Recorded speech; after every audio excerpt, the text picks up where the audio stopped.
हो गए हो अभी। अरे कहाँ, आज मुझे बोलना नहीं है, बोलने वाले आएंगे तब उनको बुलवाएंगे हम। जय नहीं सच्चिदानंद नहीं, कैसे केशवानंद नहीं बोलना जी। है। जय केशवानंद जी सच्चिदानंद। आज आपके ये मनु भाई आपको फॉलो करेंगे त्रिमंत्र। जय सच्चिदानंद। केशव भाई साहब, जय सच्चिदानंद। जय सच्चिदानंद। एक मिनट एक मिनट एक मिनट एक मिनट। केशव आनंद जी, तो नाम नहीं लिखा आपने अपना, मुझे पहचाना नहीं मेरा तो आपने। लिखा हुआ है मनु गजवानी। वो तो है, कहाँ आपने भी नहीं लिखा है, रेड में लिखा है सिर्फ। नहीं, मनु गजवानी आज आज दोपहर को ही लिखा। आज अभी नहीं है। मोबाइल में लिखना पड़ता है, मोबाइल में। जय हाँ, मनु सच्चिदानंद। गजवानी लिखना ओके पड़ता है। Okay okay, start. जय सच्चिदानंद, फॉलो करिएगा त्रिमंत्र। जय सच्चिदानंद। नमो वितरागाय। नमो वीतरागाय। नमो अरिहंताणम। नमो अरिहंताणम। नमो सिद्धाणम। नमो सिद्धाणम। नमो आयरियाणम। नमो आयरियाणम। नमो वज्रायाणम। नमो वज्रायाणम। नमो लोये सव्व साहुणम। नमो लोये सौव साउणम। ऐसो पंचन मुक्कारो। ऐसो पंचन मुक्कारो। सव्व पावप्पणासनो। सौवप्पा वप्पणासणो। मंगलाणं च सव्वेसिम। मंगलाणं च सवेसिम। परमं हवै मंगलम। पड्वं हवै मंगलम। ओम नमो भगवते वासुदेवाय। ओम नमो भगवते वासुदेवाय। ओम नमः शिवाय। ओम नमः शिवाय। जय सच्चिदानंद। जय सच्चिदानंद। जय सच्चिदानंद। जय सच्चिदानंद। जय सच्चिदानंद। जय केशवानंद जी, हाँ जी। ये मनु भाई ऐसा पूछते हैं हाँ। कि कोई चाबी बताओ कि मैं मनु भाई को सारे दिन रात उनको देखता रहूं, जैसे दादा भगवान एम पटेल को देखते थे ना, हाँ। वैसे उनको मनु भाई को देखना है, तो कोई चाबी दो आप। अच्छा, वो मनु बहुत भाई नहीं, चाबियां सब लेते हैं। महात्माओं को वहां जाना है। उन्होंने सब अभी अपना अपना छोड़ सभी दिया, महात्माओं को। अपना छोड़ दिया, अभी महात्माओं की बात करते हैं, उनको हो गया अच्छा। है, महात्माओं के सब लिए सब पूछ रहे हैं। मेरे साथ सबको यही चाहिए, सबको ये जगह पे जाना है। अभी तो उनको चाहिए। भाई उनको क्या हाँ। लगता है कि भाई दादा भगवान को निरंतर भाई हाजिरी रहे, ऐसा? तो वो देख नहीं पाते हैं, 100%। वो बोलते हैं कि बीच में बस आ जाती है। अच्छा। वो तो अभी क्या है, दादा ने बहुत अच्छी बात बताई थी कि ये बादल जो है ना, तो बीच में तो आते ही रहेंगे, क्योंकि हमारी जो सिग्नेचर है ना, आप अपना पृथक्करण करके देखो कि भाई ये क्यों नहीं होता है। तो दादा ने जैसे अपने खाते में जो पुण्य में एक ही चीज लिखाई थी कि मेरे को अपने माँ बाप बहुत संस्कारी मिले और मैं निरंतर आत्मा में रहूं। अभी हम क्या है, हमको हलते चलते वो दादा का वो विज्ञान तो मिल गया हाथ में। अभी हमको क्या हो रहा है अंदर से कि हम कैसे जल्दी दादा भगवान की तरह हमको छूटा पड़ा रहे, दादा भगवान की तरह हम अलग रहे। और हमको, क्योंकि हमने एक बार तो उसका स्वाद चाख लिया है, आत्मा का स्वाद हमने टेस्ट कर लिया है। अभी मन क्या बोलता है, अंदर क्या बोलता है कि भाई मेरे को कैसे ये जल्दी हो जाए।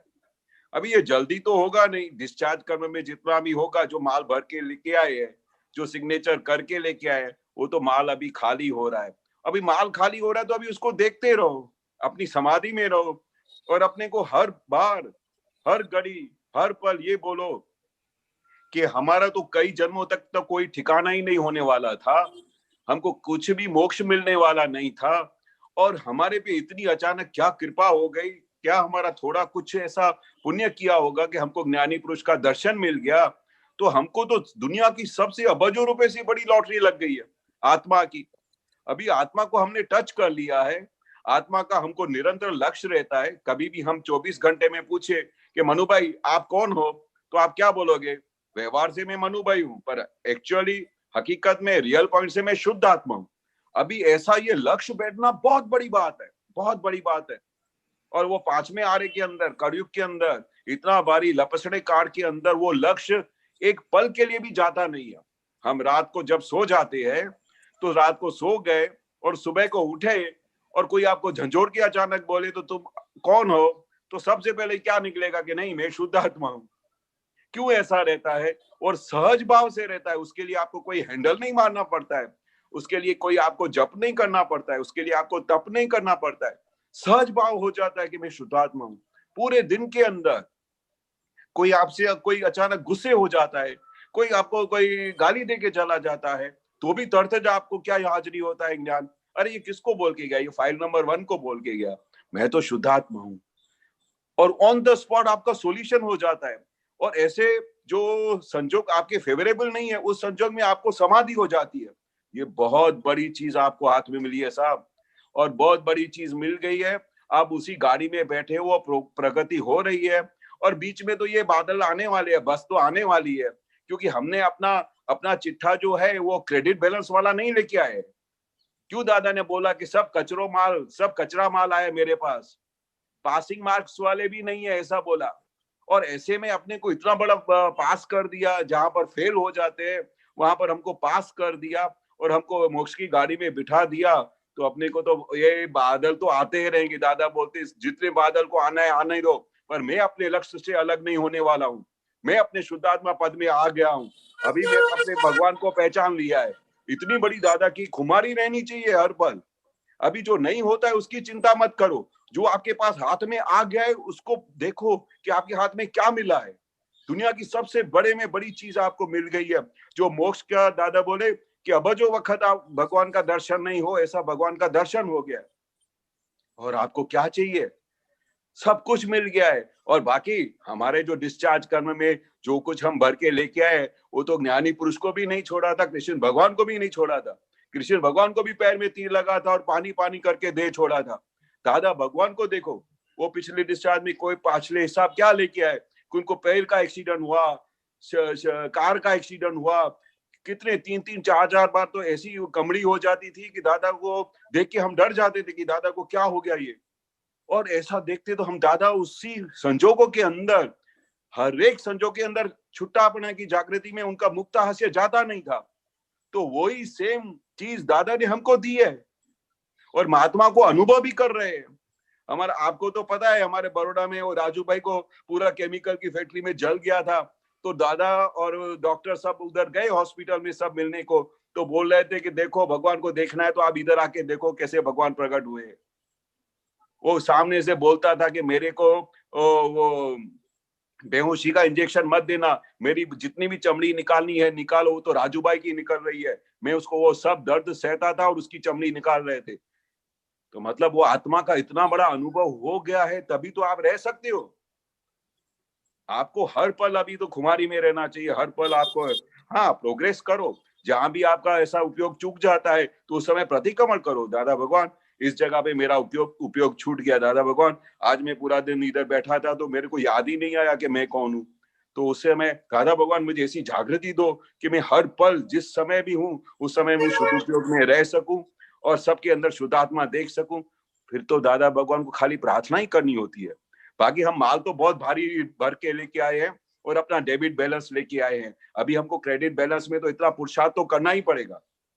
दादा बोलते थे कि मैंने आपको सब कुछ दे दिया है, अभी पुरुषार्थ भाग आपके पास है। आपको कितना प्रगति करना है आपके हाथ में है, कितना उपयोग में रहना है आपके हाथ में है।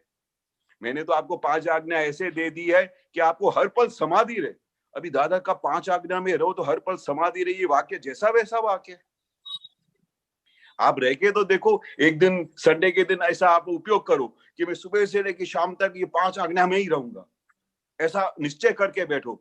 तो देखो आपको पता लगेगा कि उस एक दिन के अंदर ऐसा समाधि बताएगा। मैं ऐसा करता है कितनी बार, ऐसा कि मैं सुबह से लेकर शाम तक जहां भी जाऊंगा ना, शुद्ध उपयोग तो नहीं चुकूंगा, सबके अंदर शुद्धात्मा तो जरूर देखूंगा, और जो भी संजोग आएगा उसका व्यवस्थित का ज्ञान हाजिर करूंगा।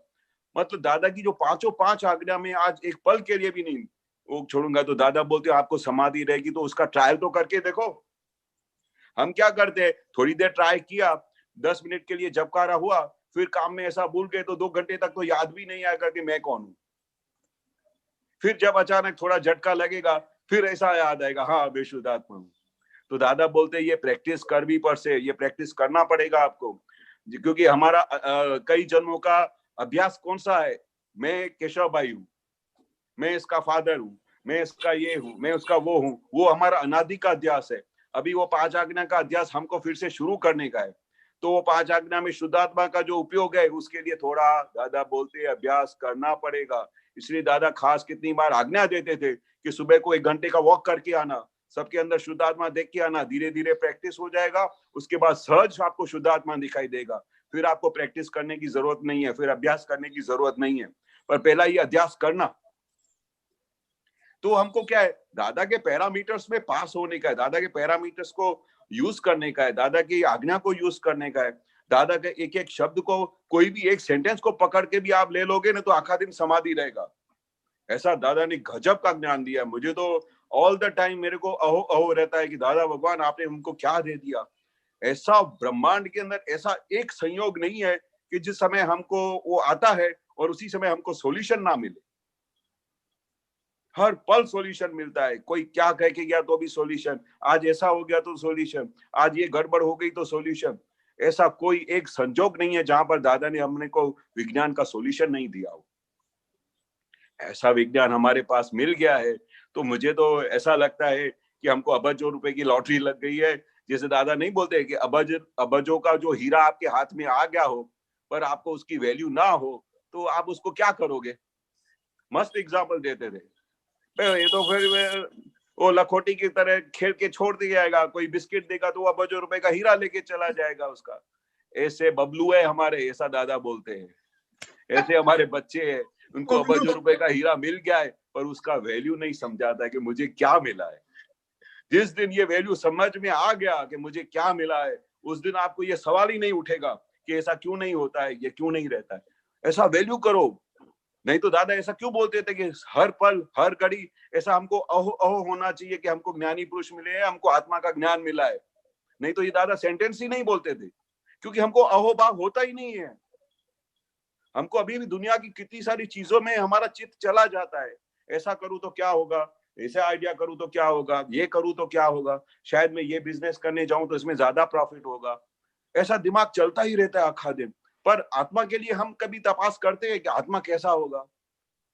श्रीमद राजचंद्र बोलते रहे कि भाई हमको हर पल एक ही विचार आता था कि आत्मा कैसा होगा, आत्मा कैसा होगा, जब तक उनको ज्ञान नहीं हुआ था। आत्मा के अंदर उसके सिवा कोई चीज याद नहीं आती थी, ना कोई धंधा याद आता था। जिस दिन वो लगनी ऐसी लग जाएगी आत्मा के तरफ की, फिर आपको इस ब्रह्मांड के अंदर कोई क्वेश्चन नहीं खड़ा होएगा कि ऐसा क्यों हो रहा है। आपको कैसा लगता है केशव भाई साहब? अभी मेरा ये कहना है केशव भाई साहब, ये आप बहुत हाई लेवल की बात करी है। 100% दादा के सिवाय दुनिया के अंदर किधर भी ध्यान देने जैसा नहीं है। एक ही दादा दादा दादा, और कुछ करने जैसा नहीं है। तो दादा को मैं सुबह बोलता ही हूँ उठ के कि दादाजी जैसे आप अंबालाल को निहारते थे मूर्ति भाई साहब को, ऐसे ही मैं निहारूं, ऐसी मेरे पे कृपा करो, ऐसी मुझे शक्ति दो, ऐसा आशीर्वाद दो। ऐसा मैं रोज सुबह 5 बार दादा को कड़काई से कुमारी से मनु भाई बोलते हैं कि दादा बजी मुझे यही दो, आप जैसे आप देखते थे ऐसे ही मैं देखा करूं। आपने बोला मैं अटैक को भी देख सकता हूं, ऐसे हम देख सके, जो भी चीज आए हम उसको देखने के सिवाय कुछ नहीं करें। ऐसा तो मैं दादा को बहुत ऐसी खुमारी से बोलता है मनु भाई, मैं देखता हूं मनु भाई को कि दादा को वो देनी पड़े दृष्टि, मुझे इस तरह से बोलता हूं, छुटका ही नहीं। दादा बोले महात्मा को मुझे देनी पड़ेगी, ऐसी खुमारी से मैं बोलता हूं कि दादा मुझे वही दृष्टि दो जो आपके पास है देखने की। तो उसके पीछे तो मैं पड़ा ही हूं, दादा के सिवाय मुझे कुछ ऐसा सोचने भी विचार भी नहीं आता है। नहीं, वही तो आपकी खुमारी इसमें दिखाई दे रही है ना। वही तो खुमारी अभी आपकी दिखाई दे रही है, और वही आपको, आप जो बोलते हो उस खुमारी से ही बोल रहे हो, और वो खुमारी का तो आपको अनुभव भी हो रहा है ना। जितना आप दादा से ये मांगते हो, दादा से पूछते हो कि दादा भगवान मुझे आपके जैसा जानने की शक्ति दो, तो वैसा आपको ये अनुभव हो रहा है ना आज की तारीख में? नहीं हो रहा है? जिस जिस व्यंजन अनुभव से, यानी वर्णन नहीं कर सकते केशव भाई साहब, इसका वर्णन नहीं है। ऐसा अनुभव होता है जैसे और क्या बंदर के हाथ चाहिए, में बंदूक दे दी हो। और क्या ऐसी चाहिए हाई आप लेवल बताओ। की, बहुत ऐसी दशा पे बिठा दिया है ना, पूरा वर्ल्ड की प्रॉपर्टी एक बाजू और ये जगह एक बाजू, ऐसी जगह पे बिठा दिया है। और क्या चाहिए मनु भाई पर अभी आपसे तो। हाँ, जगह तो, ये जगह तो दुनिया छूट जाए पर ये जगह छोड़ने जैसी नहीं है। नहीं है, बरोबर, ऐसी जगह पे बिठा दिया है। बहुत तो अच्छा, बहुत मेरा अच्छा। कहना यही था, दीपक भाई साहब को पूछना था, मुझे वही पूछा, तो आज मेरे हाथ में आप आ गए और आपसे बात हो गई। और आपने बहुत अच्छा। खुलासा बहुत अच्छा दिया, बहुत बहुत समझदारी वाली बात करी आपने कि जितनी वैल्यू बढ़ेगी उतनी देखने की दृष्टि बढ़ेगी बढ़ेगी, बढ़ेगी, इस बढ़ेगी। तरफ। हाँ बस, तो आपने ये बहुत अच्छा सेटिस्फाई कर दिया, और मैं दादा के नहीं, पीछे भी पड़ा हूँ। हाँ, और मेरी प्रार्थना आप भी करना दादा को, ये दृष्टि मुझे अभी से पक्की हो जाए, जैसी दृष्टि जबरदस्त। दादा की थी ऐसी दृष्टि हो जाए। नहीं, आपके बात करने से ही पता चलता है कि आपको अंदर दादा का कितना टच हो गया है, क्योंकि ऐसा खुमारी से बोलना और इतना दादा से बात करना, उसके लिए भी धगस चाहिए। इसलिए तो दादा बोलते हैं ना, ये क्षत्रियो का मार्ग है। ये क्षत्रियो का क्यों मार्ग है? जो हाँ क्षत्रिय है ना, वही तीर्थंकर बन सकता है, वही ये मोक्ष जा सकता है, बाकी सबका बस का बात नहीं है। बाकी इसके लिए वो ऐसा, जैसे आपके अंदर ये अंदर अंदर निश्चय हो गया है ना कि दादा मुझे आपकी तरह रहना है, मुझे आपकी तरह ही ये छुटापना की जागृति रहनी है। जो दादा बोलते ऐसा अंदर आ गया ना, तो ये आपका तो मतलब कल्याण हो गया, आपका तो समझो स्टेशन आ गया, ऐसा समझो। क्योंकि बाकी आज की तारीख में इतना दादा से कोई मांगने वाले बहुत कम है कि जो दादा से बोले कि दादा मुझे आपकी तरह ही हर पल जीना है, मुझे आपकी तरह ही हर एक एक जो आपके अंदर स्वभाव है वैसा ही मुझे स्वभाव रहना है, जो आपकी वृत्ति है वैसी मुझे वृत्ति है। जो सुबह को चरण विधि में आती है ना, आता है ना पूरा चरण विधि जो हम बोलते हैं, उसके अंदर एक एक सेंटेंस में यही तो है कि दादा जैसे जो आपको हाँ स्वभाव जे वो ज मारो स्वभाव था, जैसे आपको छूटा पड़ा रहता है वैसे मुझे रहो। इसी में ही, इसी इसलिए ही दादा ने बोला था कि तुम आत्मा का जो गुण जो आप गाते हो और ये सुबह को जो करते हो, उसमें पूरे हर एक सेंटेंस में ऐसा ही है कि आप मेरे जैसे हो जाओगे। तो आपको बहुत अच्छा हो गया, और बहुत ही मैं खुश हो गया, बहुत दिनों के बाद आपसे बात हुआ, और इतना आनंद आ रहा है कि भाई ऐसा ही, क्योंकि मैं खुद का ये अनुभव बता रहा हूँ कि मुझे पूरा दिन यही रहता है कि दादा मुझे आप मिल गए ना, मुझे अभी दुनिया की ब्रह्मांड की कोई चीज का विचार ही नहीं आता है। बस मुझे हर पल यही लगता है कि बस दादा मिल गए, यानी दुनिया का पूरा ब्रह्मांड मेरे हाथ में आ गया, और क्या चाहिए। और दादा महात्माओं के ऊपर 4 हाथ रखे हुए बैठे हैं, हर पल दादा हमारे साथ बैठे हैं, हमारा रक्षण कर रहे हैं।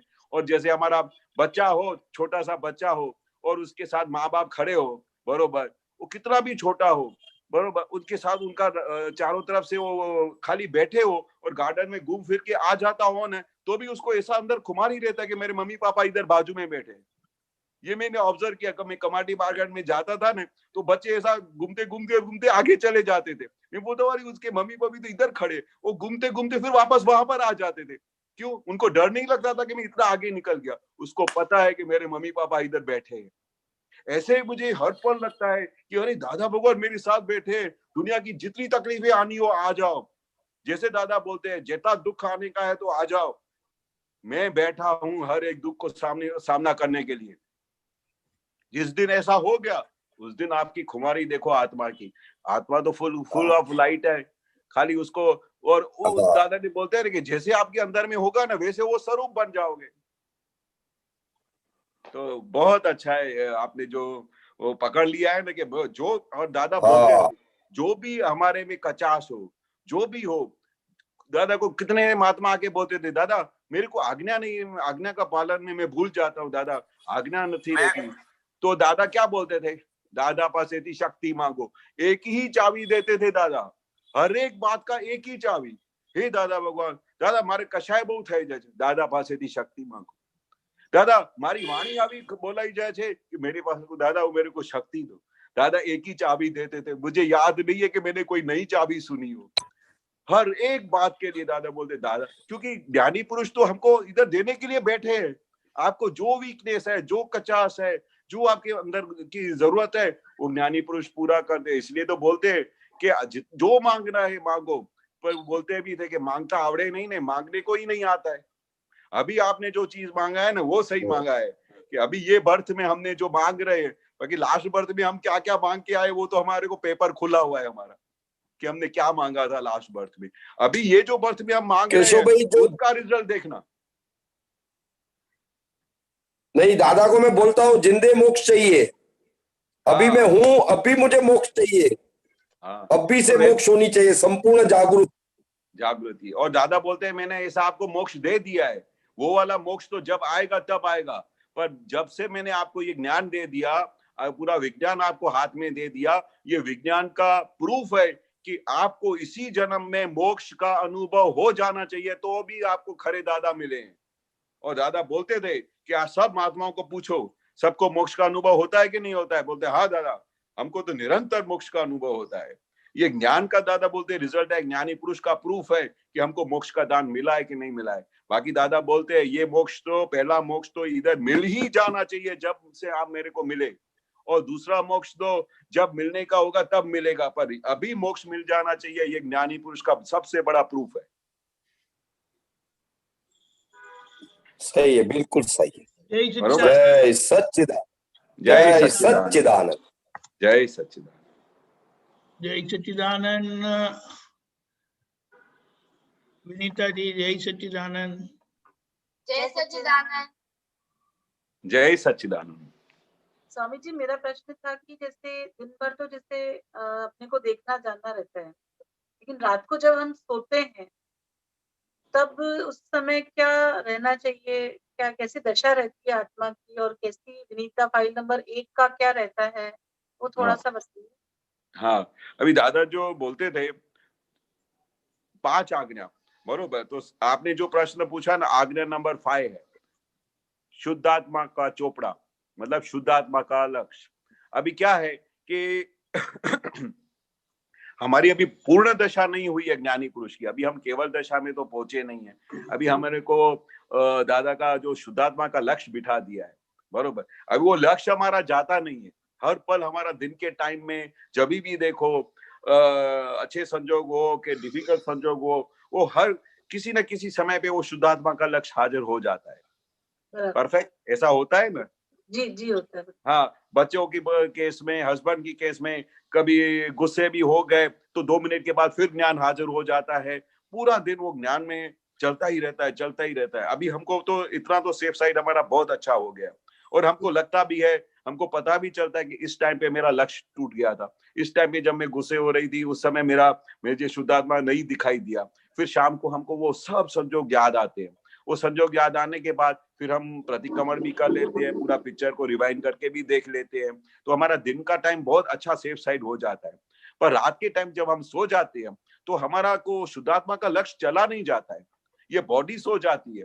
तभी दादा ने क्या बोला कि अभी हमारी इतनी वो कैपेसिटी है कि हम रात को ऐसा खास बोलते थे कि दादाजी का ये मुखारविंद दिखाई दे, ऐसा दादा दिखाई दे, उनका मुखारविंद देख के फिर आंखें बंद करके हूँ शुद्ध आत्मा छू, मैं शुद्ध आत्मा हूँ, मैं शुद्ध आत्मा हूँ करके सो जाने का।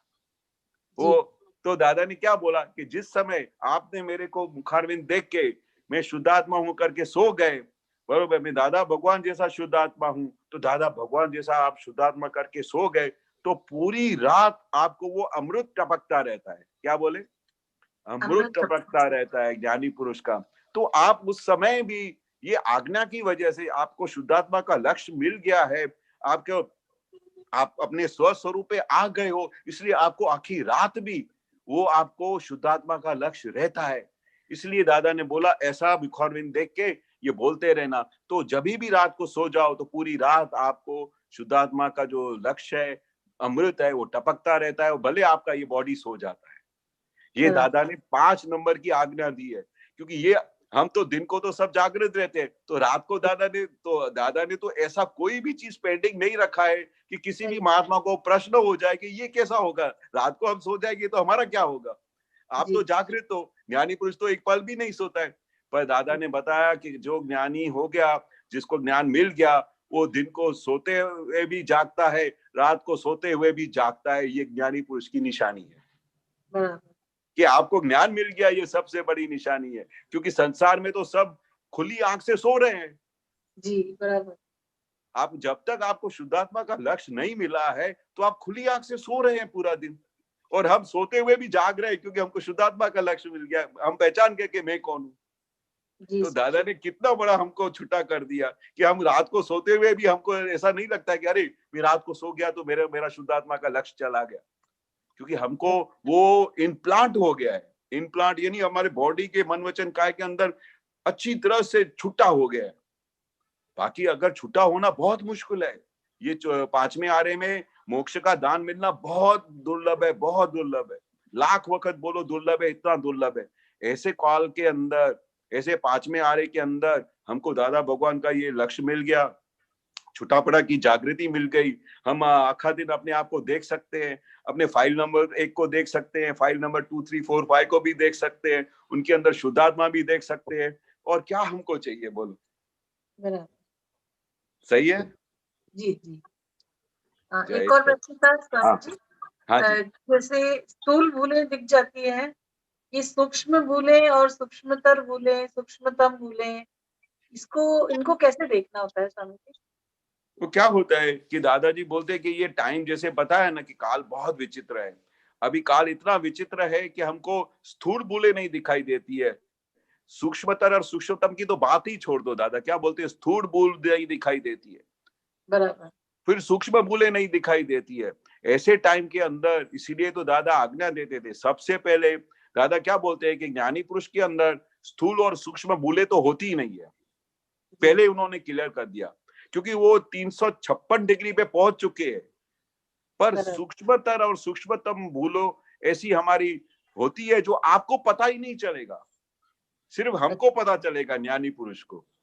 जी। अभी बोलो, ज्ञानी पुरुष को ऐसी भूले जो सूक्ष्मतर और सूक्ष्मतम भूले हैं जो हमको तो पता भी नहीं चलेगा, हमको तो अभी लक्ष्य में भी नहीं आएगा। ऐसी भूले है जो किसी नॉर्मल आदमी को, किसी को दुख भी नहीं दे सकती है। ऐसी भूले ज्ञानी पुरुष के अंदर बहुत ही जूझ ऐसी भूले होती है, सूक्ष्मतर सूक्ष्मतम, जो आपको कोई भी प्रकार की हरकत नहीं करते हैं, आपको किसी भी प्रकार की दुख नहीं होते हैं। उनके 4 डिग्री कम होने में खाली तकलीफ होती है। उनको भी देख के दादा प्रतिक्रमण करते थे ताकि ये भी सूक्ष्मतर और सूक्ष्मतम भूलों भी निकल जाए। जी। तो हमको अभी क्या करना चाहिए कि हे दादा भगवान, हमको ये जितनी भी भूले हैं, स्थूल भूले और सूक्ष्म भूले तो दिखाओ। जो हमारी भूले, हमको सूक्ष्म भूले भी नहीं पता चलती है कि मैं अंदर अभी किसी के बारे में सोच रहा था तो वो भी पकड़ नहीं आता है कि मैंने आज आखा दिन कैसे निकाल दिया, आज पूरा दिन मैंने किसके बारे में गलत विचार किया, आज मैंने किस किस जगह पे आज्ञा छूट गई और वहां पर मैंने प्रतिक्रमण नहीं किया, आज मैंने बच्चों के साथ क्या बात किया, बच्चों के अंदर शुद्धात्मा देखा कि नहीं। ये जो हमारी स्थूल भूले वही हमारे पकड़ में नहीं आती है। बराबर। तो हमारा भी लक्ष्य क्या होना चाहिए, सूक्ष्मतर और सूक्ष्मतम को पास में बाजू में रखो। वो तो हमारा जब केवल ज्ञान के स्वरूप हम आगे बढ़ जाएंगे ना, तो वो उसके लिए परिश्रम भी नहीं करना पड़ेगा, पूछना भी नहीं पड़ेगा, सहज दिखाई देगा, क्योंकि आपका दर्शन उस समय इतना क्लियर हो चुका होगा। अभी हमको लक्ष्य कहाँ रखना चाहिए कि हमारी स्थूल और सूक्ष्म भूले पकड़ में आ जाए, और इतनी भी पकड़ में आ गई तो भी दादा बोलते बहुत हो गया, बहुत हो गया, बहुत हो गया। बाकी वो भूले तो जब आपका धीरे धीरे केवल दर्शन की तरफ गाड़ी आगे बढ़ेगी, वो आपको सहज दिखाई देगी, किसी को बोलना भी नहीं पड़ेगा। तो अभी हमारा फोकस अभी वहां रखने का कि मेरे दिन दरमियान, आखे दिन के अंदर मेरा कौन सी भूले हो रही है और मेरी सूक्ष्म भूले कौन सी हो रही है, उनको देख के, उनका प्रतिक्रमण करके उनको तो निकालना शुरू करें।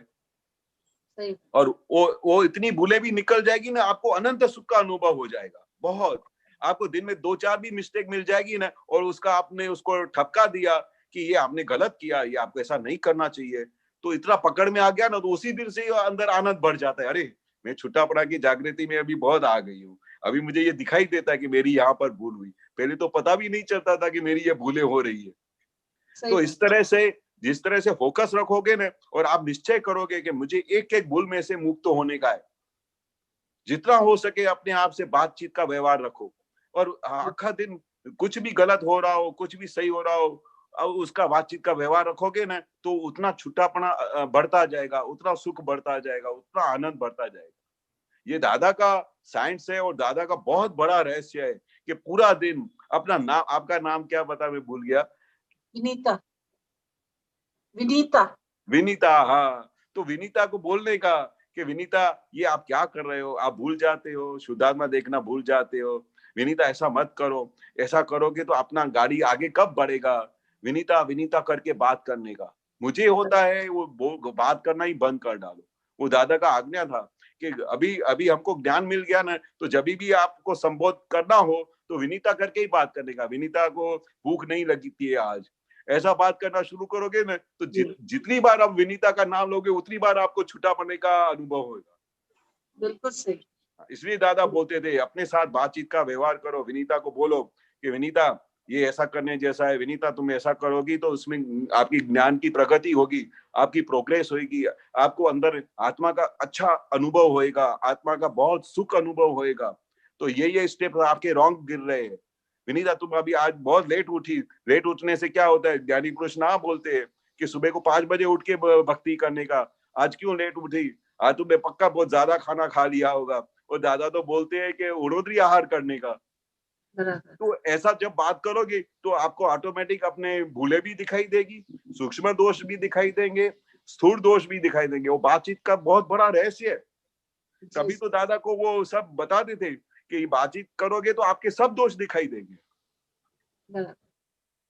बहुत बढ़िया। स्वामी जी मेरा भी क्वेश्चन है। हाँ जी, हाँ जी।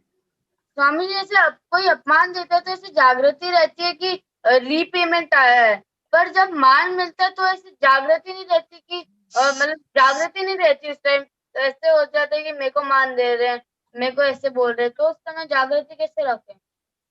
हाँ, तो ये क्या है कि जिस समय मान अच्छा मिलता है, मान, तो हम क्या हो जाते हैं। आपका नाम क्या है? आरव। आरव, हाँ। तो जब मान बोलता है ना, तो आप भूल जाते हैं कि आप आरव है। फिर आपको क्या लगता है कि मेरे को मान मिला। पर दादा के ज्ञान से मान किसको दे रहे हैं? आरव को मिल रहा है। अपमान किसका हो रहा है? आरव का मिल रहा है, आरव का हो रहा है। तो जिस समय आपको ये डिमार्केशन ऑफ लाइन अलग रहेगा ना, उस समय फिर आपको मान मिलेगा चाहे अपमान मिलेगा, उस दोनों कंडीशन में आपको एक जैसा लगेगा। जैसे ही आप आरव हो जाओगे तो फिर आपको बोलेगा मेरा अपमान किया, तुमने मेरे साथ ऐसा बात किया। तो जब अपमान करेगा तो आप ये हो जाओगे, जब मान मिलेगा तो बोलेगा मेरा आरव कितना अच्छा है। फिर आप उस समय एकाकार हो जाते हो, आरव के साथ ज्वाइंट हो जाते हो। जैसे ही ज्वाइंट हो जाते हो फिर आपको तो पता भी नहीं चलता कि आरव कौन है और शुद्धात्मा कौन है। तो जब भी आपको हमेशा हो सके उतना लक्ष्य में रखने का कि मान किसको मिल रहा है? आरव को मिल रहा है। अपमान किसका हो रहा है? आरव का हो रहा है। जब ऐसा आप अपने माइंड में रखोगे ना, तो दोनों कंडीशन में आपको एक जैसा लगेगा। ये थोड़ा प्रैक्टिस करने जैसी बात है, ऐसा प्रैक्टिस करने का कि आरव तो शुद्ध आत्मा है। आरव के अंदर जो बैठा है वो शुद्ध आत्मा है, और जो बाहर से जो अपमान कर रहा है या मान दे रहा है, वो आरव के अंदर बैठे भगवान को तो जानता नहीं है। वो तो बाहर से आरव को जानता है, और आरव फिर उसकी चिट्ठी रिसीव कर लेता है। जिस दिन आरव उसका मैसेज नहीं लेगा, हाँ, और शुद्धात्मा के पद में रहेगा अंदर, तो फिर उसको कोई भी प्रकार की तकलीफ नहीं होगी। फिर चाहे कोई मान देता हो, फिर चाहे अपमान देता हो। तो आपको हमेशा इतना लक्ष्य में रखने का कि जो कुछ मिल रहा है आरव को मिल रहा है, मेरे को नहीं मिल रहा है। क्योंकि अंदर जो भगवान बैठा है उसका कोई अपमान भी नहीं कर सकता है, उसको कोई मान भी नहीं दे सकता है। सही है? ख्याल में आ रहा है? जी। हाँ, बस तो अपने को उस लक्ष्य में रहने का कि भाई आरव को जो कुछ मिलता है सब आरव का साइन किया हुआ है। आरव ने किसी को लास्ट बर्थ में अपमान किया होगा, इसलिए आप इस बर्थ में उसका अपमान हो रहा है। फिर सोचने का कि आरव को कोई मान दे रहा है तो आपने उसको लास्ट बर्थ में बहुत मान दिया होगा, इसलिए वो आपको मान दे रहा है। बाकी ऐसा कोई इस बर्थ का कुछ है ही नहीं। जी। ख्याल आया? तो उसमें से हमारा रोज ऐसा सॉल्यूशन निकालने का कि भाई जब अपमान करता है तो क्यों तुमको दुख लगता है। उस समय ज्ञान हाजिर हो जाता है, और जब मान मिलता है तो तुमको बहुत अच्छा लगता है, उसका तुम स्वाद ले लेते हो, उसका चिट्ठी का आप खुद रिसीव कर लेते हो। वो हमको रिसीव नहीं करने का है। जिस दिन वो रिसीव नहीं करोगे, फिर आपको समाधि रहेगी, फिर आपको सॉल्यूशन रहेगा। फिर चाहे कोई कितना भी गुस्से भी हो जाएगा आरव से, तो भी उसको असर नहीं होएगा, क्योंकि उसको लक्ष्य में है कि जो कुछ वो कर रहा है वो आरव को कर रहा है, मैं तो शुद्ध आत्मा हूँ, मेरे अंदर भगवान बैठा है। उसको तो वो पहचानता भी नहीं है। जी ख्याल आ गया बेटा? जी स्वामी जी, आपका आशीर्वाद बना रहे, मुझे हर समय जागृति रहे। हाँ, बस ये दादा भगवान से हमेशा शक्ति मांगने का कि दादा भगवान मुझे आपके जैसी जागृति रहे, ऐसी मेरे पर आशीर्वाद बनाए रखो, क्योंकि दादा हाजिर है। वो जो कुछ भी आप मांगोगे ऑन द स्पॉट मिलेगा। ये मेरा बहुत बड़ा अनुभव है। जय सच्चिदानंद। जय जय सच्चिदानंद। सच्चिदानंद। जय सच्चिदानंद स्वामी जी। जय जय सच्चिदानंद सच्चिदानंद। अरिष्ट बोलिए। स्वामी जी, मेरा ये प्रश्न है, सभ्यता संकेत की निशानी है और एटिकेट भी मिथ्यात्व की निशानी है। इसका क्या अर्थ है? फिर से बोलो, एक एक शब्द नहीं सुनाई दे रहा बरोबर। सभ्यता संकेत की निशानी है और हाँ, बस अभी पहले सेंटेंस सुनो। सभ्यता संकेत की निशानी है। अभी ये क्या कहना चाहते हैं दादाजी कि जब आप सभ्य बन गए, सभ्यता मतलब आपको कैसे बैठना चाहिए, कैसे खाना चाहिए, कैसा व्यवहार होना चाहिए, किस तरह से किसी के साथ बात करना चाहिए, हमने मम्मी पापा के साथ कैसे बात करना चाहिए, हमारी बहन के साथ क्या बात करना चाहिए, हमारे दादा दादी के साथ कैसा बात करना चाहिए, हमारे फ्रेंड्स के साथ कैसा बात करना चाहिए। तो ये सभ्यता है। सभ्यता मतलब जो व्यवहार में सबको अच्छा लगे, उसको सभ्यता बोलते हैं। आपके व्यवहार से किसी को दुख हो, वो सभ्यता नहीं है। तो जिस समय आपको ऐसा लगे और सब लोग आपके घर में भी कहे कि भाई आपको क्या कह रहे हैं स्वामी जी? हाँ, सुन रहे हो?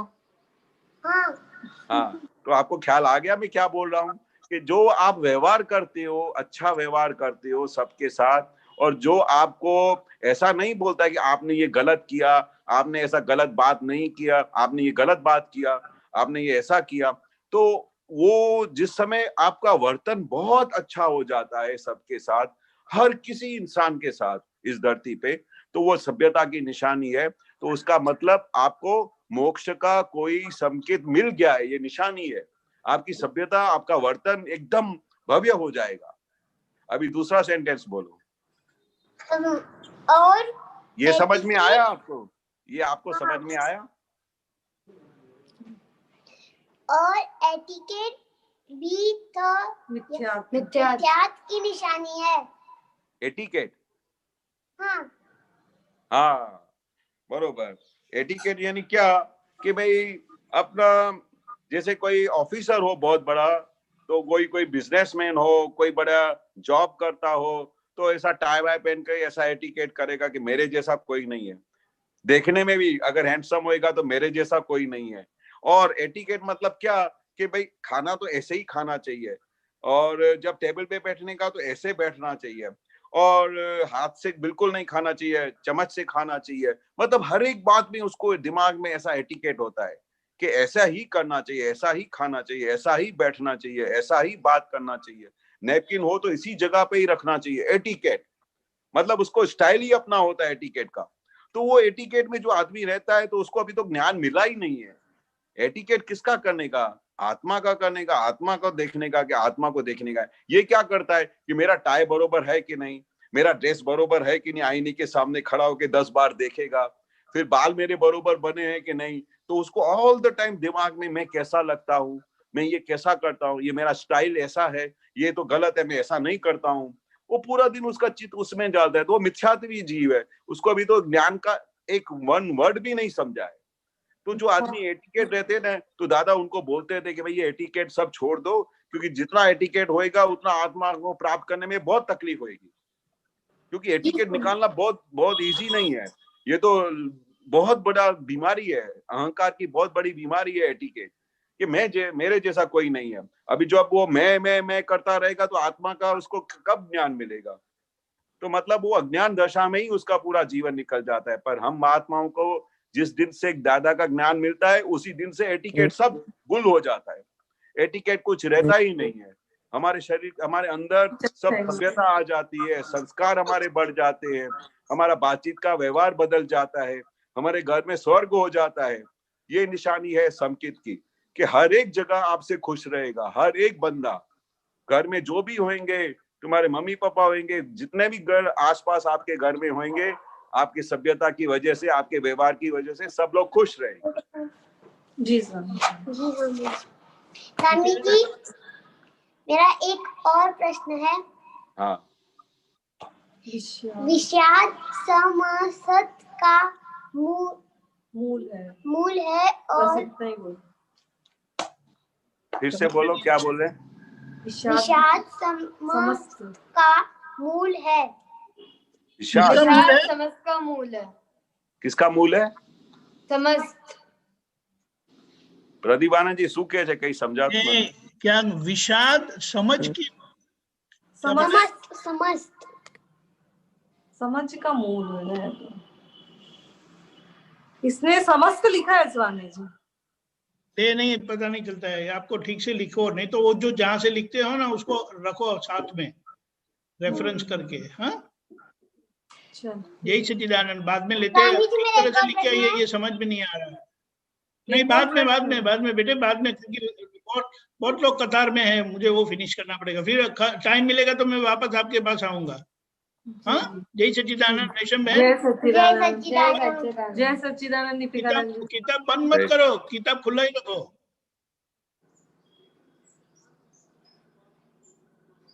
रेशम बहन,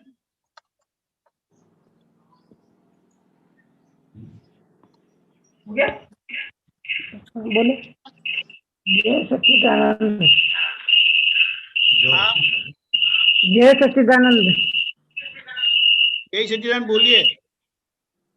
बोलो। आपके यहाँ 2 चालू है, किसी का 2 फोन चालू है। अभी बंद कर देता हूँ। जय सच्चिदानंद। हाँ, बोलिए। आज है ना, मैंने 11 कर रखी है, इसका क्या फल मिलता है वो बताओ। आपने रखी है हाँ, तो करने के बाद बताना, हम पूछेंगे उसको। ये करते करते नहीं, बात करनी नहीं होती है 11 में। ठीक है, जय सच्चिदानंद। स्वामी जी जय सच्चिदानंद। स्वामी जी सत्संग से थोड़ा बात करना चाहेंगे ना आपसे? बात करें। क्या बताया? बात करें, ऐसे बोल रहे हैं कि हमने ना 11 का एकादशी का व्रत किया है, तो व्रत करने से क्या लाभ होता है, ऐसे पूछना चाहते हैं। एकादशी का व्रत क्या है वो अलग है, दादा की 11 नहीं किया है ना। हाँ, तो आप बात करो ना, इनसे बात करोगे तो पता चलेगा ना। हाँ, लेकिन अगर उन्होंने क्या ये जो लौकिक में 11 करते हैं वो किया है ना। हाँ, तो आप है ना व्रत का दादा की 11 नहीं की है ना। हाँ, तो दादा की 11 कैसे होगी वो आप बताओ, इनको बात करो। वो ठीक है। हाँ, केशवानंद जी। हाँ, दादा की 11 कैसे करते हैं आप बताएं प्लीज। हाँ, अभी वो दादा की जो 11 है ना, वो एक बाहर की 11 अलग होती है। दादा की 11 क्या होती है कि उसमें पूरा दिन आपको उपयोग में रहना पड़ता है, कि उस दिन अपने को किसी से बात नहीं करते हैं, अंदर बैठ के सब अलग आत्मा के छुट्टापना की जागृति में रहते हैं। पूरा दिन उसमें बैठ के अपने अंदर के दोष देखते हैं, फिर दोष देखने के बाद उसकी आखा दिन प्रतिक्रमण करते हैं। फिर उसके अंदर जो हमारे बॉडी के अंदर वीकनेस है, जो हमारे कुछ अवगुण है, जो कुछ दुश्मन बैठे हुए हैं, उनको सबको उगाड़ना पड़ता है। उसको एक एक गांठ को निर्मूल करने के लिए फिर सामायिक करना पड़ता है। उससे क्या होता है, उस 11 में एक तो अंदर कुछ खाना नहीं जाता है, तो उसकी वजह से क्या होता है, गैन नहीं आती है, नींद नहीं आती है, तो पूरा दिन जागृति रहती है। और ये 11 इसीलिए रखी जाती है कि हमको आत्मा में और कितना आगे बढ़ना है। बाकी तो संसार में जैसे हम नॉर्मली खा पी के सो जाते हैं, तो जितना भी हम खाते हैं तो उस समय हमारे को गैन आ जाती है, उसमें शुद्धात्मा का लक्ष्य भी नहीं रहता। इसलिए दादाजी क्या बोलते थे कि जब आप 11 या ये नहीं रखते हो, उपास रखते हो, नहीं रखते हो, तो उस समय उणोदरी खाना चाहिए। उणोदरी मतलब क्या के 1/4 खाना चाहिए पेट के अंदर, ताकि बाकी का टाइम में अंदर हवा हो, पानी हो, वो सब अंदर उसको अंदर ऐसा फुल भर नहीं देना चाहिए, ताकि उस समय आपकी जागृति रहे। फिर आप बड़े आखा दिन सोते भी रहोगे तो भी आपको उस समय जागृति रहेगी।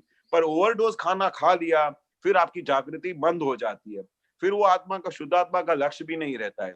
इसलिए दादा की 11 में ये दादा खास आज्ञा देते थे कि अगर आपको करनी है तो आपको उस समय अपने चारों तरफ से तैयारी करने के बाद उस समय आपको अपना लक्ष्य धारण करके लक्ष्य को रखने का कि मैं किसके लिए ये 11 कर रही हूँ, इससे मुझे क्या लाभ होएगा।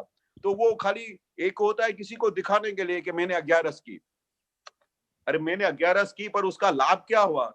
उस 11 में आपका चित्त उस समय पेट में हो, आपका चित्त उस समय किचन में जाता हो, अगर किचन में कुछ गिर गया तो उस समय आपका आवाज आएगा, अरे क्या गिर गया, अरे तो आपका वो 11 किसी काम का नहीं है, क्योंकि आपका चित्त तो अभी भटक रहा है, किचन में जा रहा है। बच्चे स्कूल गए कि नहीं गए वो आपको लक्ष्य में आ रहा है, और मेरे हस्बैंड को खाना मिला कि नहीं मिला उस उधर लक्ष्य जा रहा है। ये तो एक रूम में बैठ के पूरा दिन अपने आत्मा के बारे में देखने का, अंदर बैठे हुए भगवान के बारे में उनका दर्शन करने का, और हर पल अपना उपयोग कहाँ जा रहा है उसको देखने का, अंदर शुद्धात्मा का लक्ष्य रखने का, और बनता प्रयत्न करने का कि मेरे अंदर जो भी वीकनेस है उनकी सबके प्रतिक्रमण करके उनकी गांठों को निर्मूल करने के लिए ये 11 की जाती है, ताकि हमको ऑल द टाइम शुद्धात्मा का हमारा लक्ष्य रहे और हमारे आत्मा की तरफ और प्रगति हो।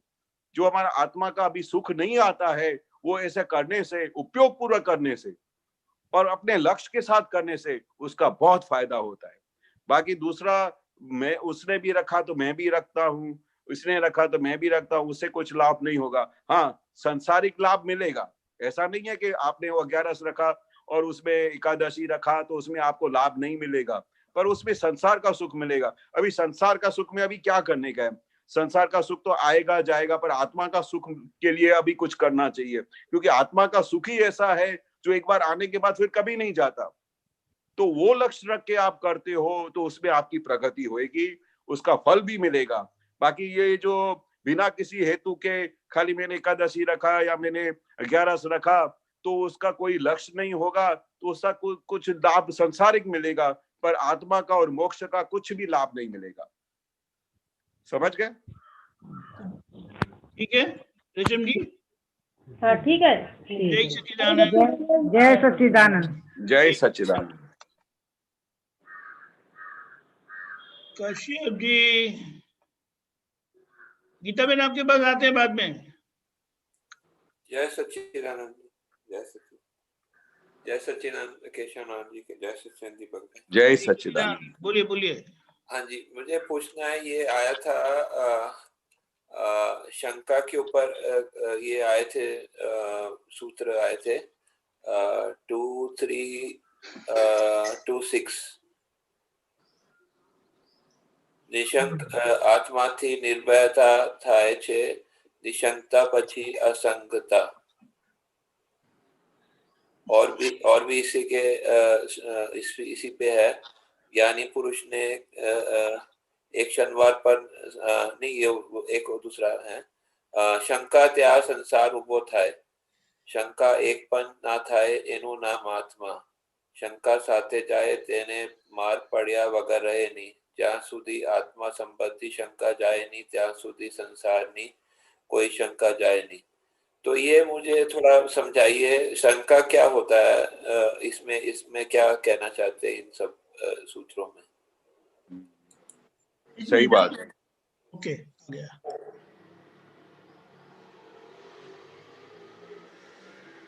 अबे दादाजी क्या बोलते हैं कि शंका सबसे बड़ी इम्पोर्टेंट चीज क्या बोलते थे कि भाई मैं कौन हूं, उसके ऊपर शंका ही नहीं गिरी है आज तक। मैं कौन हूं जिसके ऊपर हमको शंका गिरनी चाहिए, उसके ऊपर कभी भी शंका नहीं गिरी। ये तो जब दादा भगवान पूछते थे कि आप कौन है, तो वो बोलता था कि मैं तो कैश्यप हूँ, मैं तो इसका फादर हूँ। पर कभी आज तक एक भी बंदा जिनसे दादा भगवान ने प्रश्न पूछा हो तो वो कभी भी ऐसा नहीं बोला कि मैं कौन हूँ। वो अपने आप को नामधारी को ही सब कुछ समझता है। तो दादा पूछते थे कि तुमको इतना टाइम हो गया, कभी अपने आप पे शंका नहीं गिरी कि मैं कौन हूं?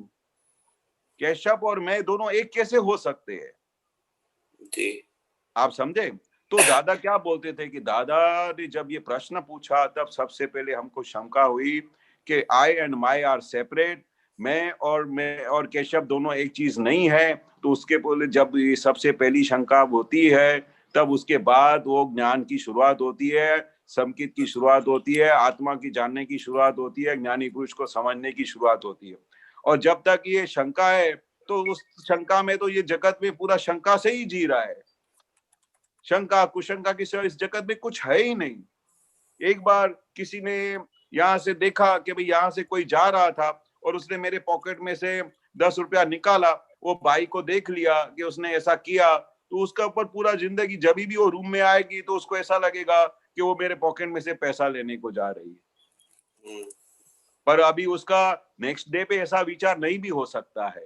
तो हम क्या करते हैं, हमारा स्वभाव ही ऐसा हो गया है, शंका शंका शंका।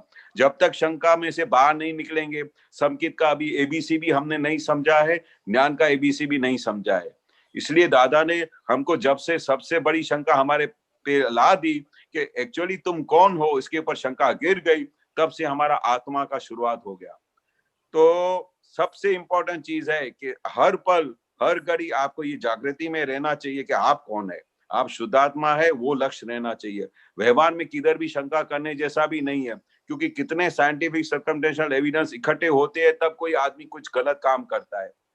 तो उस समय व्यवहार में कौन से संजोग से ये ऐसा गलत कर रहा है, कौन से संजोग से इसने गलत काम किया, कौन से संजोग से इसने चोरी किया, वो पकड़ा गया, उसका उसके ऊपर विचार निकाल डालने का, उस समय देखने का कि वो एक्चुअली तो है शुद्धात्मा ही है, पर उसे ये गलती हो गई, जब उसको सजा होगी तब मिलेगी, पर अपने को उसको समझा के पटा के उसको उस संजोग को निकाल कर डालने का, और उसके ऊपर फिर कभी शंका नहीं करने का, क्योंकि हर पल हर घड़ी जगत पूरा प्रयत्न, जगत पूरा है ना, वो चेंज होता रहता है, वो एक जैसा नहीं रहता है। आदमी भी है, उसके अंदर भी वो एक जैसा हमेशा नहीं रहता है, वो परिवर्तनशील है। जैसे जगत है वैसे इंसान भी परिवर्तनशील, अंदर परिवर्तन होता ही रहता है। तो उसके ऊपर कभी शंका नहीं करनी चाहिए। उसके दूसरे दिन उसके अंदर ऐसा भी विचार आता हो कि मेरे से बड़ी गलती हो गई, मैं जिंदगी में फिर कभी नहीं करूंगी, तो दादा बोलते शंका करना सबसे बड़ा पाप है, ऐसा शब्द बोलते थे, पाप। तो अपने को व्यवहार के अंदर उठते बैठे किसी भी बात में, घर में, बाहर, रिलेशन में, अपने बिजनेस में, अपनी जॉब में, किधर भी शंकाशील नहीं होना चाहिए। जिस दिन आप निशंक बन गए इस जगत से और जगत से, तो जिस दिन आप निशंक बन गए तो उस समय समझने का, निशंक यानी क्या कि मैं शुद्धात्मा हूं, उसके ऊपर कंप्लीट निशंक हो गए। अभी उसके ऊपर शंका ही नहीं गिरती है तो आपको शुद्धात्मा का लक्ष्य निरंतर रहेगा, 24 घंटा रहेगा। अपने को दादा ने निशंक बनाया है। असंग का क्या मतलब सही में होता है? क्या जी? उसमें लिखा निशंक पक्षी असंगता। असंगता, असंगता मतलब क्या? छुटापना। हम अलग हो गए, हम केशव भाई से अलग हो गए, असंग हो गए, और मैं शुद्धात्मा हूं, ऐसा असंगपना अपने को हो गया कंप्लीट, क्योंकि आप निशंक बन गए ना, आप शुद्धात्मा हो गए, आपके ऊपर शंका निकल गई तो आप शुद्धात्मा बन गए, निशंक हो गए। निशंक हो गए मतलब क्या? आप छुट्टे हो गए, अलग हो गए। आप शुद्धात्मा और ये केशव भाई ये दोनों अलग हो गए, यानी असंग हो गए। जो पहले संघ से ज्वाइंट था अभी असंग हो गया। समझ आ गई। हाँ, कितना अच्छा है। निशंक आत्मा थी, निर्भयता था जी। निशंक से आत्मा का निर्भय हो जाता है, फिर मेरे को उसको विश्वास हो जाता है कि मैं शुद्ध आत्मा हूँ, और उसके बाद फिर ऐसा विश्वास हो गया, शंका निशंक हो गया, उसके वो निशंकता फिर धीरे धीरे धीरे अपने को छुट्टापना की जागृति में लेके आती है और धीरे धीरे हमको ठेठ तक लेके जाती है। असंगता इतना बढ़ जाएगा कि एंड में आपको सीधा केवल ज्ञान की तरफ लेके जाएगा। और है भी असंग, आत्मा असंग ही है, पर हमको अज्ञान की वजह से हमारा एकाकार हो गया था और उसका अध्यास हो गया था, उसका प्रैक्टिस हो गया था। पर एक्चुअली आत्मा है छुटा, पर वो ज्ञानी पुरुष की कृपा से वो अलग होता है, हमारे खुद से नहीं होता है। उसने कितना हमारे सब पापों भस्मीभूत किया, हमको असंग बना दिया। अभी धीरे धीरे हमको अनुभव में आने लगा है और अभी ये पूर्णाहुति की तरफ लेके जाएगा। जी धन्यवाद जी। जय सच्चिदानंद। जय सच्चिदानंद। गीता बेन। जय सच्चिदानंद स्वामी जी। जय सच्चिदानंद। जय सच्चिदानंद। जय स्वामी जी आपसे प्रश्न पूछेंगे महात्मा। जय सच्चिदानंद। स्वामी जी जय सच्चिदानंद। जय सच्चिदानंद। जय सच्चिदानंद। स्वामी जी आवाज नहीं आ रहा। जय सच्चिदानंद। जय सच्चिदानंद। आ रही आवाज स्वामी जी? बोलिए बोलिए, आप बोलिए। स्वामी जी अभिप्राय जो है दादाजी की किताब में मैंने पढ़ा था अभिप्राय। हाँ। तो इसको समझाने के लिए थोड़ा हमें। हाँ, अभिप्राय। हाँ सही बात है। आपको वो समझना है कि अभिप्राय क्या है। किसी के ऊपर अभिप्राय होना बहुत बड़ी बात है। अभिप्राय एक बार गिरा दिया कि ये बंदा ऐसा ही है तो वो आपको कंप्लीट अज्ञान दशा में लेके जाएगा। अभिप्राय कभी भी रखना नहीं चाहिए, क्योंकि अभिप्राय से क्या होता है कि हम आत्मा से सबसे पहले अलग हो जाते हैं। वो ऐसा ही है, इसका स्वभाव ऐसा ही है, तो आपने उसके अंदर शुद्धात्मा कहाँ देखा? वो तो कितने संजोग की वजह से उसने ऐसा किया, कितने संजोगों की वजह से उसने गाली बोल दी, किसी संजोग की वजह से आपका भी उदय कर्म ऐसा था इसलिए उसने ऐसा बोल दिया, पर उसका भी इंटेंशन नहीं था। आपका उस दिन हिसाब पूरा होने वाला था। इतने सारे साइंटिफिक सर्कमस्टेंस एविडेंस इकट्ठे हो गए और आपने उसने आपसे बदतमीजी से बात कर लिया या गुस्से हो गया, और फिर उसके बाद वो आदमी चला जाता है। तो 5-6 दिन के बाद फिर आपको क्या होता है कि जब भी उसका नाम ले कि भाई मणि भाई कैसा है, अब भूपेंद्र भाई ये कैसे है, तो बोले उसका स्वभाव ही बेकार है, जाने दो ना, उसको बात करने की तमीज ही नहीं है। तो अभी आपने वो अभी आपने क्या कर दिया कि उसका स्वभाव ही ऐसा है, उसकी बात जाने दो, वो आपने अभिप्राय बांध दिया। और जैसे ही आपने अभिप्राय बांध दिया तो आपके लिए उसके लिए गाढ़ उसका आपसे उसके सेपरेशन होते जाओगे। जो अपने को दादा ने बोला है कि हमको प्रेम स्वरूप बनने का है, सबके साथ शुद्धात्मा का लक्ष्य रख के देखने का है, कोई हमारा गलत ऊंधा भी करता हो तो उसका दोष नहीं देखने का है, हमारा ही खुद का दोष है ऐसा समझ के चलने का है। उसकी जगह पे हम सामने वाले के ऊपर अभिप्राय बांध देते हैं, और वो अभिप्राय जैसे बांध देते हैं तो हम आत्मा से विमुख हो जाते हैं, अपने स्व से भी विमुख हो जाते हैं, और हमारी जागृति भी चली जाती है, और हमको ऐसा लगता है कि हम वापस अज्ञान दशा में आ गए। पर हमको तो दादा भगवान की समझ मिली हुई है, दादा भगवान का ज्ञान मिला हुआ है। तो दादाजी बोलते हैं कि अभिप्राय तो किसी के ऊपर नहीं बांधना चाहिए। आप समझ गए? क्योंकि अभिप्राय बांधने से आप अपने स्व से दूर हो जाते हैं, आपने आज्ञा में से दूर हो जाते हैं, उसके अंदर आपने शुद्धात्मा नहीं देखा, कितना सब आप अज्ञान दशा में चले जाते हैं। और अभिप्राय से आप अपना अहित ही करते हैं, क्योंकि सामने वाले को आपने ऐसा अभिप्राय बांध दिया कि ये गलत आदमी है, ये चोरी करता है, ये ऐसा करता है, तो उसी समय आपने तो शुद्धात्मा का लक्ष्य भी नहीं रखा, आपने अंदर उसके दादा का आज्ञा का पालन भी नहीं किया। और जब तक आप दादा की आज्ञा में नहीं आओगे तो मोक्ष कब होगा हमारा? दादाजी इसलिए बार बार बोलते थे कि जो कोई भी मेरी आज्ञा पालेगा तो वो उसको 60-70% भी पालेगा तो भी वो 1-2 अवतार में मोक्ष जाएगा। भाई मोक्ष में इतना अच्छा रास्ता मिल गया है तो फिर हम अज्ञान दशा में क्यों जा रहे हैं? तो हमको निरंतर हर पल हर घड़ी दादा के आज्ञा में रहने का, और दादा ने जो बोला है उसको फॉलो करने का, तो हमारा मोक्ष इजी हो जाएगा। और मोक्ष का अनुभव इस भाव में ही आपको अनुभव होगा।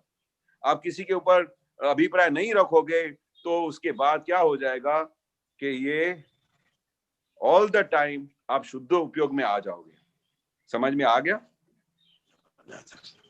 जय सच्चिदानंद। जय सच्चिदानंद। जय सच्चिदानंद। 4वीं सूर्या। जय सच्चिदानंद स्वामी जी। जय सच्चिदानंद। स्वामी जी मेरा ये प्रश्न था कि जब हम दादा की आरती में लीन होते हैं, तब हम दादा के धर्म में होते हैं, तब हमको ये ध्यान में रहता है कि जगत निर्दोष है, पर जब किसी से टकराव हो जाते हैं तो फिर उसी के अंदर ही दोष दिखता है। ऐसा क्यों होता है और ऐसा ना हो उसके लिए क्या करें? हाँ, बहुत सिंपल बात है।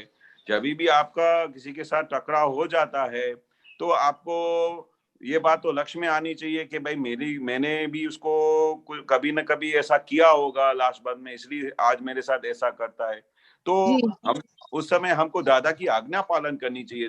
और अगर हमारे से ये बार बार वो हो जाता है, हम निर्दोष नहीं देखते, तो दादा से शक्ति मांग।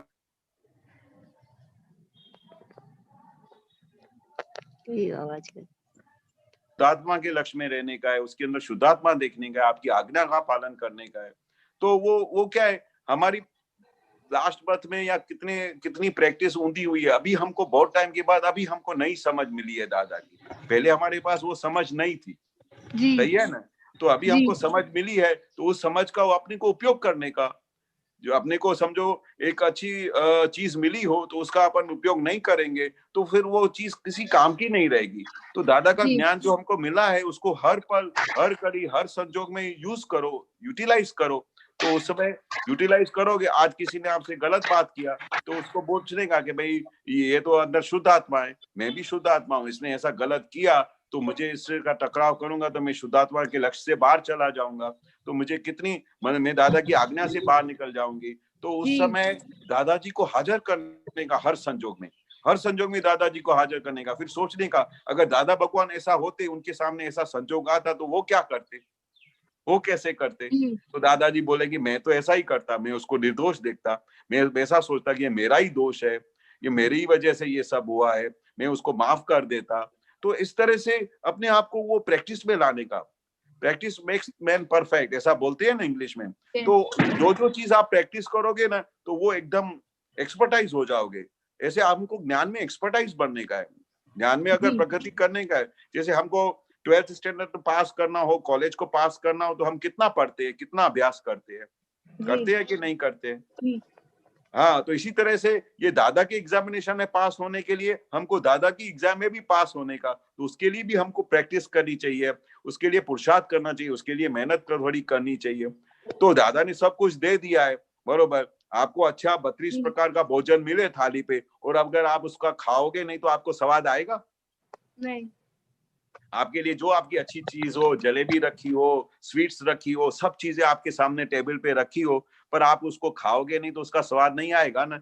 ऐसे दादा भगवान का ज्ञान को आप यूटिलाइज करोगे तो उसका फल आएगा, उसका अनुभव आएगा, उसका रिजल्ट आएगा, और उस रिजल्ट से आप खुद अनुभव करके आप खुश हो जाओगे कि अभी मैं दादा के कहने के मुताबिक चलती हूँ, तो आपको अंदर से बहुत आनंद मिलेगा। सही है जी। जय सच्चिदानंद, जय सच्चिदानंद, जय सच्चिदानंद। अरिष्ट सूर्य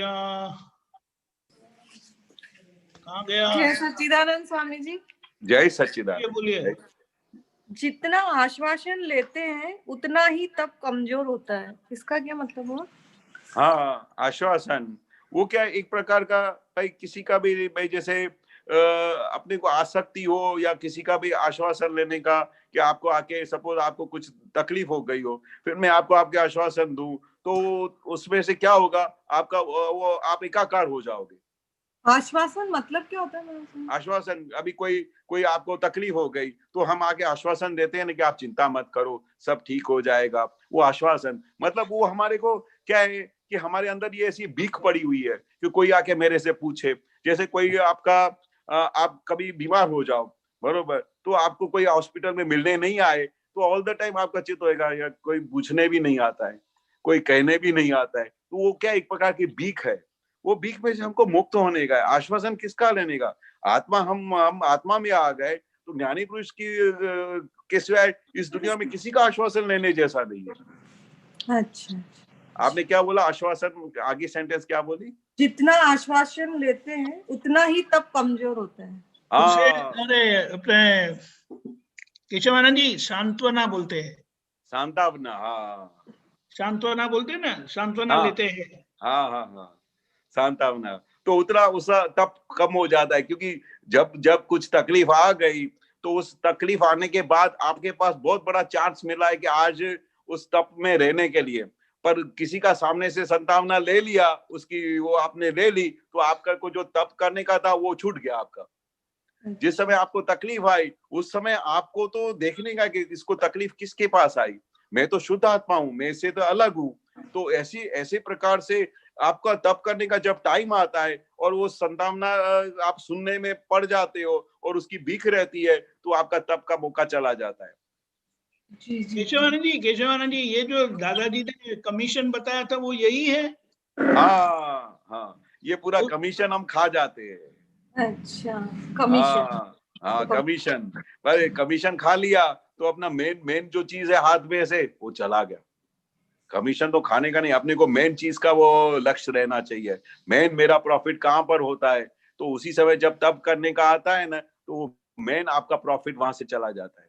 और छोटी सी कमीशन के लिए संतावना ले लिया तो पूरा आपका मेन का करोड़ों अरबों रुपए का नुकसान हो जाता है, क्योंकि उस समय आपको खुशी मिलती है।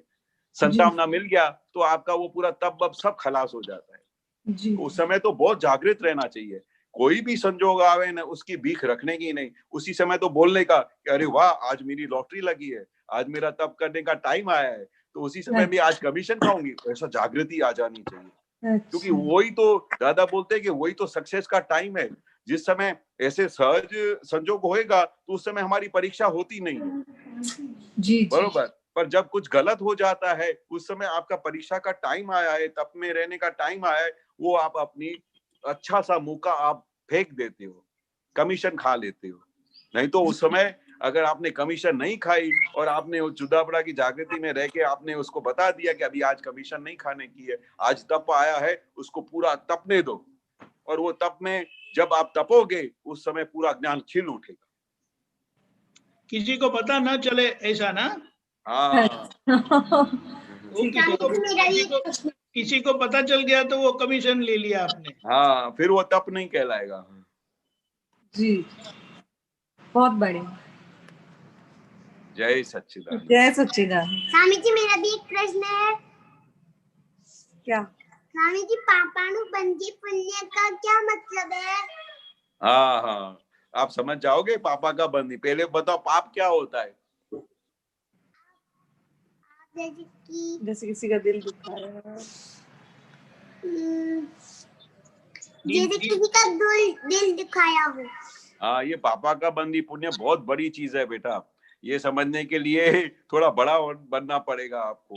बाकी पापा का बंदी पुण्य क्या है कि भाई आपने जो लास्ट बर्थ में जो पाप किए हो, बरोबर, और उसकी वजह से आपको लक्ष्मी मिली है या कुछ भी अच्छी चीज मिली है, और इस जन्म में आपका वो सब पाप में जा रहा है, ऐसा हो जाता है।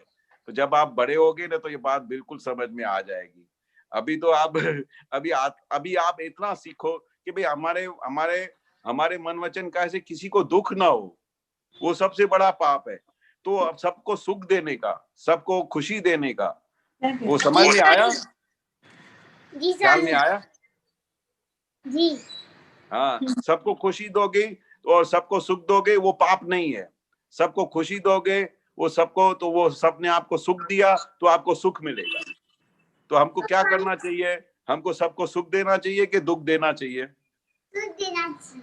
सुख देना चाहिए, सबको खुशी देनी चाहिए। तो फिर उससे क्या होता है कि आपके ऊपर मम्मी पापा का राजीपा रहेगा, दादा भगवान की खुशी आशीर्वाद रहेगा। अपने को जीवन में हर पल सबको खुशी देने का, किसी को दुख नहीं देने का। और किसी को दुख नहीं दिया तो आपने सब पुण्य कमाया, और अगर आप किसी को दुख देते हो तो वो पाप कमाया। ख्याल आ गया? जी जय स्वामी। सच्चिदानंद। जय सच्चिदानंद। हमारा समय हो चुका है। आप त्रिमंत्र बुलाएं केशवानंद जी। जी आप फॉलो करिएगा। हाँ, पतीला ले लो सामने से, ये पतीला ले लो सामने से।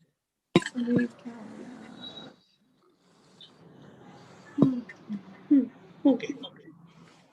नमो वितरागाय, नमो वितरागाय, नमो अरिहंताणम, नमो अरिहंताणम, नमो सिद्धाणम, नमो सिद्धाणम, नमो आयरियाणम, नमो आयरियाणम, नमो वज्जायाणम, नमो वज्रायाणम, नमो लोये सव साहुणम, नमो लोये सवे साहुणम, ऐसो पंचन मुक्कारो, ऐसो पंच नमोकारो, सव पावपणासनो, सव पावपणासनो, मंगलाणम च सव्वेसिम, मंगलाणं च सव्वेसिं, परमं हवै मंगलम, परमं हवै मंगलम्। ओम नमो भगवते वासुदेवाय। ओम नमो भगवते वासुदेवाय। ओम नमः शिवाय। ओम नमः शिवाय।